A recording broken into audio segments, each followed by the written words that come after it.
పశ్చిమాసియాలో కమ్ముకున్న యుద్ధ మేఘాలతో పసిడి ధరలు కుప్పకూలుతున్నాయి. ట్రంప్ యుద్ధంపై ప్రకటించిన 5 రోజుల విరామం పెట్టుబడిదారులను డాలర్ వైపు మళ్లించింది. దీంతో బంగారం ధరలు మళ్లీ నేల చూపులు చూస్తున్నాయి.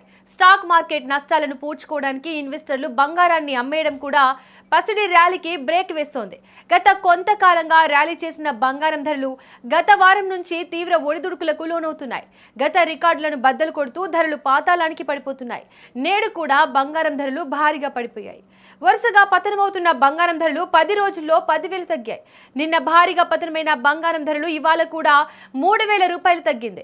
ప్రధానంగా ఇరాన్ యుద్ధం తీవ్రతరం అవుతున్న వేళ పరిస్థితులు పూర్తిగా భిన్నంగా మారిపోయాయి. ఒక పక్క డాలర్ బలపడుతుండటంతో మరోపక్క గోల్డ్ రేట్లు పతనమవుతున్నాయి. వాస్తవానికి యుద్ధం వంటి సమయాల్లో పెరగాల్సిన గోల్డ్ అండ్ సిల్వర్ తగ్గుతుండటంతో ఇన్వెస్టర్లు ఆశ్చర్యం వ్యక్తం చేస్తున్నారు.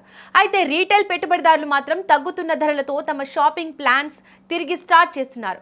బంగారం ధరలు భారీగా తగ్గుముఖం పట్టడంతో బంగారం ప్రియులు హర్షం వ్యక్తం చేస్తున్నారు.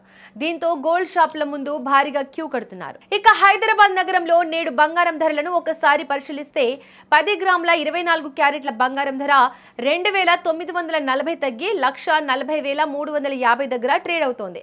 అలాగే 10 గ్రాముల 22 క్యారెట్ల బంగారం ధర 2,700 తగ్గి 1,28,650 పలుకుతోంది. ఇక 10 గ్రాముల 18 క్యారెట్ల బంగారం ధర 2,210 తగ్గి 1,05,260గా నమోదైంది.